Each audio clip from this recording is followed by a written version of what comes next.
Okay, so you've described what you believe, but now it's time to make it personal. And that's when you want to note your testimony. All right, your testimony is your story of what's happened to you. And 1 John 1:3 describes it like this.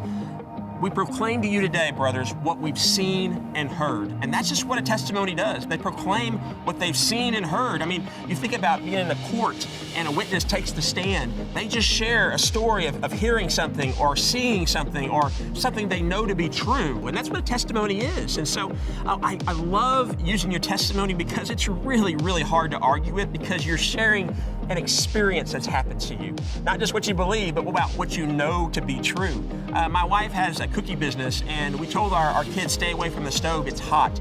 But our oldest one day reached out, touched that stove, and burned her little hand. And she moved from the realm of belief to experience. She didn't just believe the stove is hot anymore, she knows it's hot. And that's really what a testimony is sharing what you know to be true. There are 3 parts to a testimony. 1, before.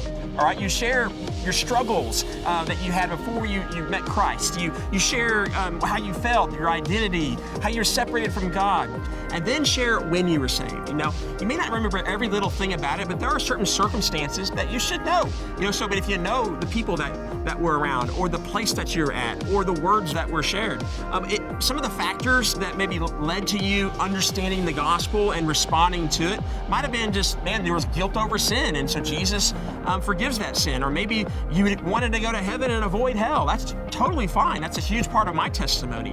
Or maybe there was just this thirst for more in life, or a purpose that you really wanted to live for. Or maybe you were just raised in church and one day it just clicked and you knew it to be true. And so a lot of people might think, well, I was too young, I can't remember every little thing about that. I encourage you to share what you know to be true. After you're saved, you might talk about what you left behind or what you gained from knowing Christ. You might talk about how you were changed, or even what you missed, some of the things in life that could have led you down the wrong path. Man, God kept you from that. You missed that. And so really it's just, what has God done in your life right now? So before, when, and after you're saved. And I encourage you to keep it short and sweet, less than 2 minutes, right? Focused on Jesus as well. And don't make it a pain-free zone. Christianity is not a pain-free zone. It's not just like, oh, my life was horrible and I accepted Jesus and everything's perfect. I'm just skipping through the flowers and I just love my life, you know?